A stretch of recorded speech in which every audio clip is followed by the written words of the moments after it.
یہ حسین و جمیل نوجوان ملک کے مشہور و معروف تاجر کا نور چشم تھا۔ اس کی دکان اس دریا کی طرح تھی جس میں سونے کی ندیاں گر رہی ہوں۔ وسیع و عریض محل اپنی خوبصورتی میں جنت عدن کا منظر پیش کر رہا تھا۔ اس محل میں 50 کنیزیں موجود تھیں جو اپنی صفائی اور حسن میں گلشن کے رنگا رنگ پھولوں کی طرح تھیں جنہیں شبنم کے قطروں نے دھو ڈالا ہو، یا اس گلدستے کی طرح تھی جسے نئی نویلی دلہن کے اجلائے روسی میں رکھنا مقصود ہو۔ لیکن یہ خوبرو اور نوابی شان و شوکت رکھنے والا نوجوان زندگی کے اصل لطف پہلو سے بے خبر تھا۔ ایک دن غلاموں اور کنیزوں کے بازار میں اس کی نگاہ اچانک اس پری پیکر پورے تمثال پر پڑی جس کا چہرہ بدر تمام کو شرما رہا تھا، اور سرمگی آنکھیں اپنی باریک باریک سیاہ پلکوں سے بڑے بڑے زائدوں کو تڑپا رہی تھیں۔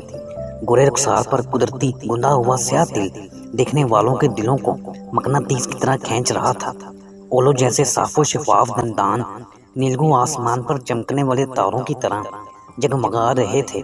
یہ دراز گردن دل ربا جب پھول کی نازک پتیوں جیسے لب کھول کر مسکراتی تو منہ سے بجلی کودنے لگتی۔ جو یہ نوجوان اس حور کے انگ انگ پر نظر دوڑاتا، ایک سے ایک بڑھ کر خوبی دیکھتا، یہ حور اس کی آنکھوں کے شیشے سے ہوتی ہوئی اس کے دل کی گہرائیوں میں اتر گئی۔ اس نے منہ مانگے دام یعنی 500 طلائی دینار دے کر اسے خرید لیا، اسے گھر لے آیا، پھر وہ اسی کا ہو کر رہ گیا۔ اب اس کی صورتحال یہ تھی کہ دن بھر ایک گھڑی دکان پر بیٹھتا، بے قرار ہو کر گھر آ جاتا۔ اس کی غیرت گوارا نہ کرتی تھی کہ سورج بھی اس پر اپنی کرنیں ڈالے یا اسے باد نسیم کا جھونکا چھوئے۔ جو ہی یہ دکان کھولتا، جدائی کے تلخ لمحات اسے بے قرار کر دیتے۔ آتش محبت سینے میں مچنے لگتی تو یہ دکان بند کر کے دل ربا کے شیری آبیدان سے آتش شوق بجھانے موجود ہوتا۔ حبیبہ کی محبت اس کا سرمایہ حیات اور زندگانی کا بھید بن گئی، ورنہ اس نوجوان کو زندگی کی جنسی لذتوں کا پتہ ہی نہ تھا۔ اس سے پہلے یہ نوجوان شاعروں کی اشکیا غزلوں اور بلیغ تشبیہات کو الفاظ بلا معنی سمجھتا تھا۔ اس کے نزدیک منظروں کی دل فریبی، راتوں کی چاندنی، صبح کی تر و تازگی کوئی چیز نہ تھی۔ اس کے نزدیک شعرا کی غزلوں کی اہمیت تھی تو اتنی سی جتنی عجمی انسان کو عربی اشعار سے ہوتی ہے۔ وہ جانوں کی طرح الفاظ تو سنتا ہے لیکن معنی سے بے خبر رہتا ہے۔ جب اسے عشق سے واسطہ پڑا تو جان گیا کہ ان نفاذ کے اندر وہ حقائق ہیں جو دلوں کو تڑپا دیتے ہیں اور کلیجے کو چیر دیتے ہیں۔ جو دن گزرتے گئے جنون محبت بڑھتا گیا، تجارت کا برفا محبت کی آنچ میں پگھلنے لگا، دکان بند رہنے لگی، جمع شدہ سیم و زر نکلنے لگا، سالہ سال کی جمع کی ہوئی دولت شبنم کے قطروں کی طرح بکھرنے لگی۔ لیکن یہ نوجوان ذرا پرواہ نہ کرتا کیونکہ اسے ایسی حبیبہ مل گئی جس سے ایک گھڑی کا وصل کائنات کی دولت سے بد درجہ بڑھ کر تھا۔ یہ اپنے گاہکوں کو دکان پر کھڑے چھوڑ کر پورے تمثال حبیبہ کا دیدار خریدنے چلا جاتا۔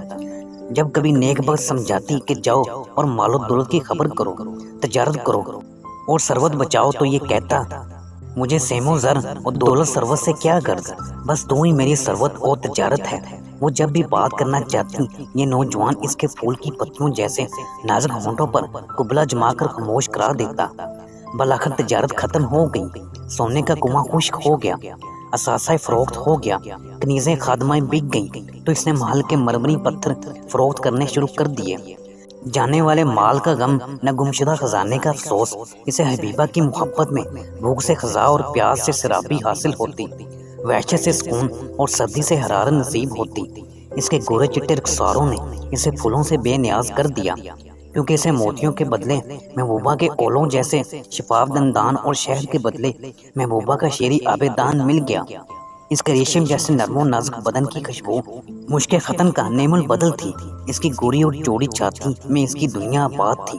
اس کے ہاں اندھیری رات کے وقت محبوبہ جیسی قندیل روشن رہتی تھی جو رات کو روشن دن میں بدل دیتی اور ویران محل کو جگمگا دیتی تھی۔ الغرض محبت کی فصل پک گئی اور برداشت کا وقت آ گیا، لیکن خزاں یا بہار میں نہیں بلکہ شدید ترین سردی کے موسم میں آیا، اور ان دنوں گھر میں فقر و فاقہ کے دن تھے۔ گھر میں لے دے کے صرف ایک چٹائی رہ گئی تھی جس کے دھاگے ٹوٹ رہے تھے اور روئی کے ٹکڑے مٹی سے میلے ہو رہے تھے۔ اس بیچاری کو درد زاہ شروع ہوا تو وہ اس چٹائی پر پچھاڑے کھانے لگی۔ یہ نوجوان اپنی حبیبہ کے درد کو اپنی پسلیوں میں محسوس کر رہا تھا۔ اس کی ہر چیخ اس کے دل پر کھنجر کی طرح پیوست ہو رہی تھی، لیکن بھلا کیا کر سکتا تھا؟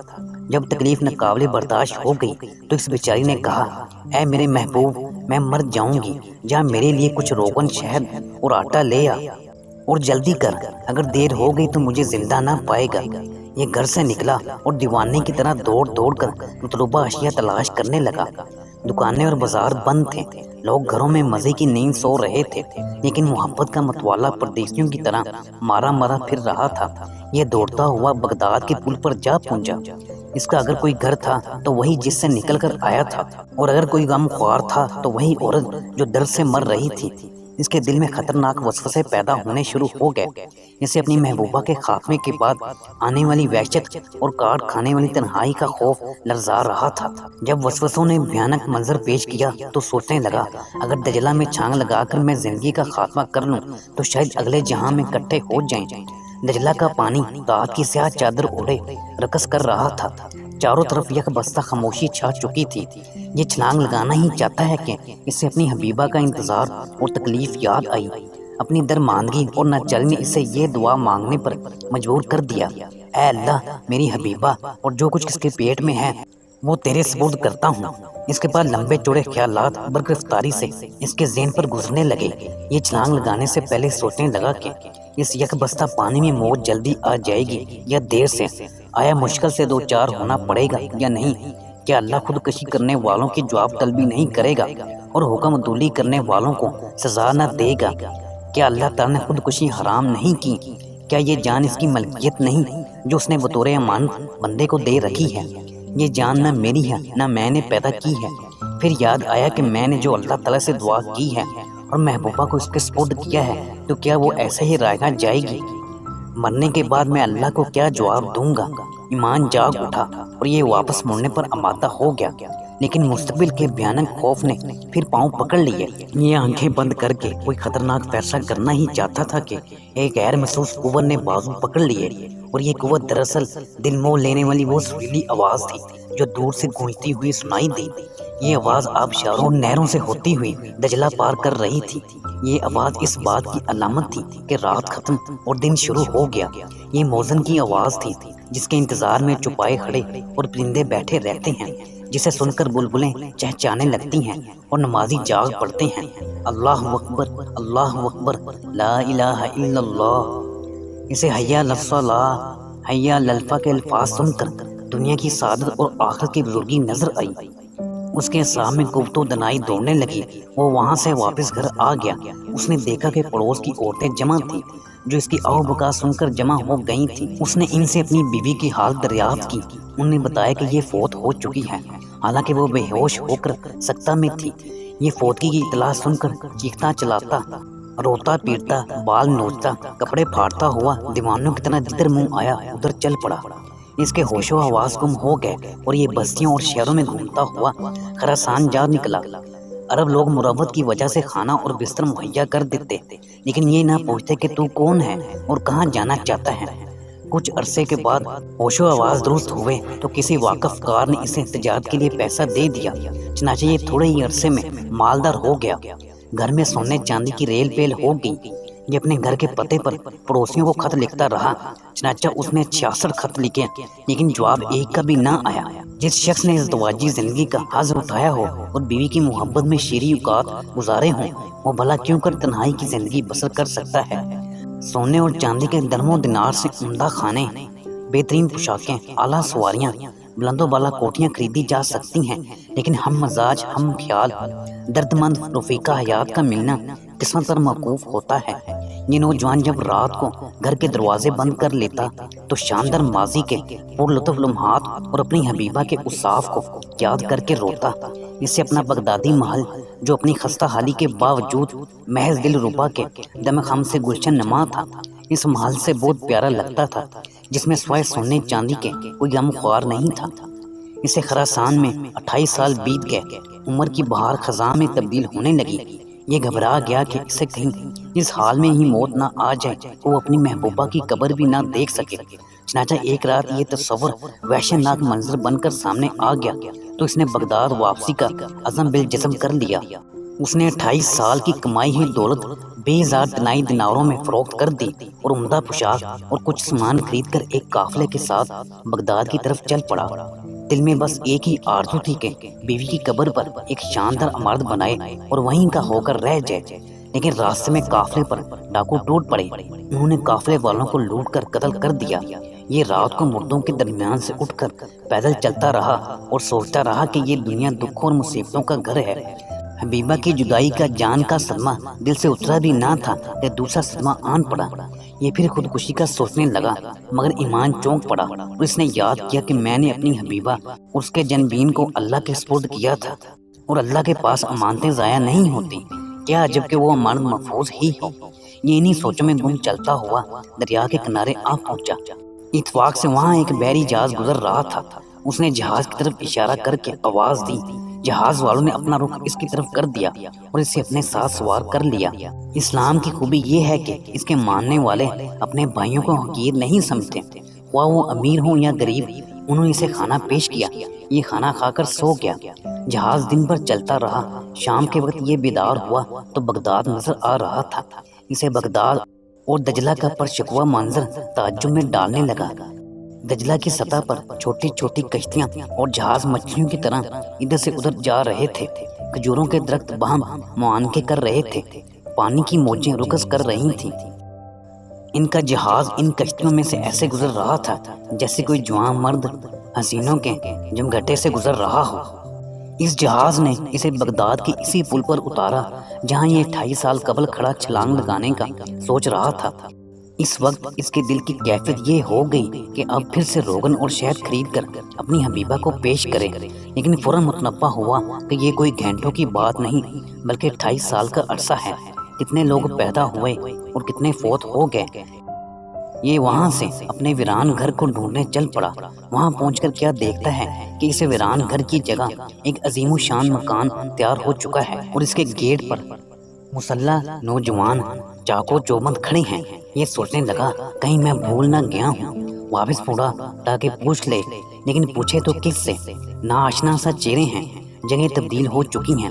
اس کو اپنی آخری آرزو بھی پوری ہوتی نظر نہ آئی۔ وہ ابھی انہی خیالوں میں گم تھا کہ اچانک اس کی نگاہ قدیمی دکان پر پڑی جس میں ایک نوجوان سبزی فروخت کر رہا تھا۔ یہ وہاں پہنچا تو اسے معلوم ہوا کہ اس نوجوان کا باپ عرصہ 20 سال سے فوت ہو چکا ہے اور یہ پرشکوہ محل امیر المومنین مامون رشید کی دایا کے بیٹے کا ہے، جو آج کل مملکت اسلامیہ کا سیکٹری خزانہ ہے۔ اس دکاندار نے مزید بتایا کہ اس نوجوان کا قصہ بھی عجیب ہے۔ اس کا باپ نامور تاجر کا فرزند تھا۔ اس نے کنیز خریدی اور پھر اسی کا ہو کر رہ گیا، یہاں تک کہ سال بعد کنیز کو درد زا شروع ہوا تو وہ اس کے لیے خورد و نوش کی اشیاء لینے گیا جو اسے کہیں سے بھی نہ ملی اور نہ ہی وہ خود ہی واپس آیا، لیکن میرے والد نے اس کی کنیز کی طلب پوری کر دی تھی۔ انہی ایام میں امیر المومنین رون کے ہاں بچہ پیدا ہوا جو کسی دائی کا دودھ نہیں پیتا تھا۔ جو ہی اسے کنیز کا دودھ پلایا گیا تو اس نے فوراً پی لیا۔ اس دن سے یہ کنیز نومولود کی رضائی ماں بن گئی جو اسے کافی عرصہ دودھ پلاتی رہی، اور وہ نومولود آج کل امیر المومنین مامون کے نام سے مشہور ہے۔ یہ تفصیل سن کر اس تاجر کے گرد زمین گھومنے لگی اور بے شمار شکوک اور امیدیں مختلف صورتوں میں اس کے دل پر برق رفتاری سے گزرنے لگی۔ اس نے سبزی فروش سے پوچھا کہ بچے کی ماں کہاں ہے؟ اس سوال کے جواب کا انتظار اس پر عرصہ قیامت کی طرح گزرنے لگا۔ جواب سننے کے لیے بے تابی کا یہ عالم تھا کہ وہ گویا کوئی ملزم ہے جسے عدالت سے قتل یا برات کا حکم سنایا جانا ہو۔ سبزی فروش نے بتایا کہ وہ کچھ عرصہ اپنے بیٹے کے ہمراہ امیر المومنین کے گھر جاتی رہی، لیکن آج کل اس سامنے والے محل میں رہ رہی ہے۔ البتہ اس وقت سے آج تک اس کی آنکھوں سے آنسو تھمنے میں نہیں آ رہے۔ یہ اسے چھوڑ کر جلدی جلدی محل کی طرف بڑھنے لگا۔ ساری تھکاوٹیں دور ہو گئیں، جوانی کی یادیں سینے میں رقص کرنے لگیں۔ یہ حمد الہی کے ترانے گاتا ہوا چل رہا تھا اور سوچ رہا تھا کہ سبحان اللہ، میں جس محبوبہ کی قبر کے پاس دفن ہونے کے لیے آیا تھا وہ ابھی تک اس انتظار میں ہے کہ محبوب آئے اور وہ اسے اپنے سینے میں بھری ہوئی محبت پیش کرے، اور وہ جنبین جو موت کے دروازے پر کھڑا تھا آج وہ مملکت اسلامیہ کا امین بیت المال یعنی سیکٹری خزانہ بن چکا ہے۔ دروازے پر جا کر کھڑا ہوا تو گھر کے نوجوان مالک نے پوچھا، صاحب کیا تلاش کرتے ہو؟ اس کا دل دھڑکنے لگا اور سانس تیز ہو گئی، آنکھیں آنسو برسانے لگی۔ بات کرنے کا یہ ارادہ رہا، بس اتنا ہی کہا، میں تیرا باپ ہوں۔ نوجوان نے تردد کے عالم میں کہا، میرے پیچھے پیچھے آؤ۔ یہ اس کے پیچھے پیچھے چل پڑا۔ دونوں یکے بعد دیگرے کئی سینوں سے گزرتے ہوئے حرم تک پہنچ گیا۔ نوجوان نے اسے پردے کے پیچھے کھڑا کیا اور خود اندر چلا گیا تاکہ اپنی ماں سے اس کے متعلق پوچھ لے۔ اس کے دل نے گواہی دی کہ اندر میری حبیبہ ہی ہے۔ اس نے آواز دی تو وہ آواز پہچان کر برگزاری سے پردے سے باہر آئی اور اسے زندہ سلامت دیکھ کر خوشی کے آنسو بہانے لگی۔ چاہتی تھی کہ فوراً اس کے سینے سے چمٹ جائے، لیکن نوجوان بیٹی کی موجودگی میں حیا کی وجہ سے ایسا نہ کر سکے۔ سمجھدار نوجوان یہ دیکھ کر بغیر کچھ کہے سنے باہر چلا گیا تاکہ اس کے والدین جی بھر کر اپنی پرانی یادیں تازی کر لیں۔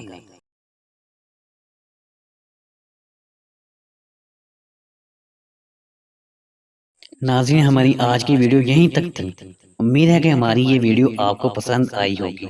ویڈیو پسند آنے پر اسے لائک بھی کر دیں اور ہمارے چینل کو سبسکرائب بھی کر دیں اور گھنٹی کے بٹن کو پریس کر دیں تاکہ اس طرح کی مزید اچھی ویڈیو آپ تک بر وقت پہنچ سکیں۔ شکریہ۔ اللہ آپ کا حامی و ناصر۔